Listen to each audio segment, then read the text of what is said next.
Alors, bonjour à tous. Aujourd'hui, on va parler de la sélection, de l'apparition de bactéries résistantes à un antibiotique. Et on va voir pourquoi est-ce que la sélection de bactéries résistantes à un antibiotique, c'est bien un processus de sélection naturelle. Donc, avant de faire ça, on va s'intéresser à qu'est-ce que c'est que la sélection naturelle et on va revenir sur les bases de la sélection naturelle avec un exemple sur les éléphants. Donc la sélection naturelle, vous avez vu ça à l'échelle des individus, des populations, notamment par exemple avec une population d'éléphants ici. On voit qu'on a des éléphants, une partie des éléphants ont de défense et certains n'ont pas de défense.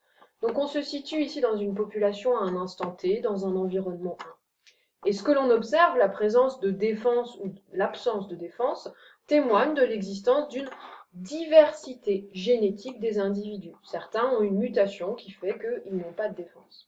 Donc dans ce premier environnement, le fait de ne pas avoir de défense pour l'éléphant, c'est plutôt un désavantage sélectif, c'est-à-dire que les mâles vont perdre les combats, vont peu avoir accès à la reproduction et du coup ils vont avoir peu de descendance. Sauf que on s'intéresse ici à un changement d'environnement, c'est-à-dire que le carré rouge ici représente un deuxième environnement où malheureusement pour les éléphants, il y a des braconniers. Les braconniers, d'un point de vue sélection naturelle, on va appeler ça une pression de sélection, c'est-à-dire c'est un agent qui va induire la mort de certains individus. Les braconniers, ils s'intéressent aux défenses et du coup, les individus qui vont être tués par les braconniers, ce sont les éléphants avec les défenses. Les éléphants sans défense n'intéressent pas les braconniers et ils ont une survie, ils ont plus de chances de survie que les individus avec défense. On va dire que les éléphants qui n'ont pas de défense possèdent un avantage sélectif dans l'environnement avec braconniers. Ici, c'était un désavantage sélectif dans l'environnement sans braconniers parce qu'ils avaient peu de chances de se reproduire.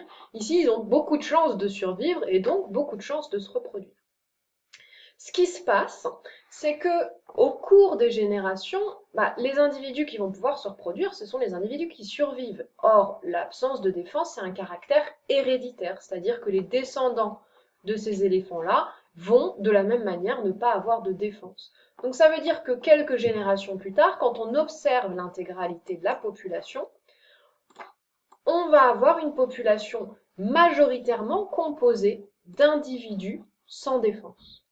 Et il peut subsister quelques individus avec défense, mais qui sont assez rares parce que ces individus ont de grandes chances de mourir à cause des braconniers. Donc, au fur et à mesure du temps, on a une population constituée majoritairement de ces individus-là qui ont un avantage sélectif dans ce nouvel environnement. Donc voilà, la sélection naturelle, c'est ça. C'est l'existence dans un environnement donné d'une pression de sélection qui va induire une mortalité différentielle. Donc certains individus les moins adaptés vont mourir et les plus adaptés vont survivre. Ils vont survivre et se reproduire. Du coup, au fur et à mesure du temps, on a une population avec des individus qui sont très adaptés à cet environnement-là. Mais tout ça dépend de l'environnement. Puisque ici, dans cet environnement-là, les individus les plus adaptés, c'était les individus avec des défenses. Donc maintenant qu'on a reposé les bases sur ce que c'était que la sélection naturelle, on va s'intéresser à comment ça fonctionne à l'échelle des bactéries. Donc, ici je vous ai fait un schéma du même type pour que vous puissiez bien comprendre les notions. Ici on peut voir chacun des petits ovales, là ça va être une bactérie. On imagine que cette population de bactéries est localisée à l'intérieur par exemple de la gorge d'un individu.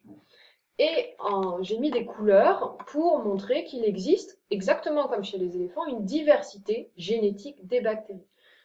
C'est-à-dire que par exemple, les bactéries oranges vont avoir une paroi fine, les bactéries bleues vont se multiplier particulièrement rapidement, les bactéries violettes vont être d'une forme légèrement différente, les bactéries jaunes vont avoir une paroi particulièrement épaisse.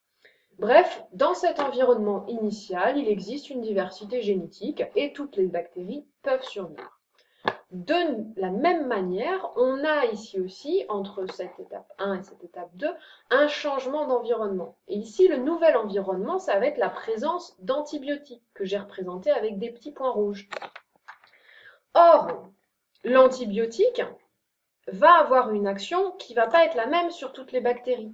Alors, il va pouvoir être par exemple très efficace sur les bactéries noire, mais on a dit tout à l'heure que les bactéries jaunes, elles possédaient une paroi très très épaisse. Si la paroi elle est très épaisse, ça veut dire que l'antibiotique n'arrive pas à rentrer à l'intérieur de la bactérie, et la bactérie, elle peut très bien survivre dans cet environnement avec l'antibiotique, alors que les autres ne peuvent pas, parce que les antibiotiques rentrent à l'intérieur de la bactérie et la tuent.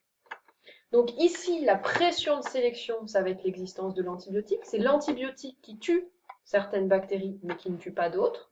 Et on a les bactéries jaunes qui possèdent un avantage sélectif dans cet environnement avec antibiotiques. Dans l'environnement sans antibiotiques, elles n'avaient pas particulièrement d'avantage sélectif. Elles ne survivaient pas particulièrement plus que les autres, se reproduisaient pas particulièrement plus rapidement.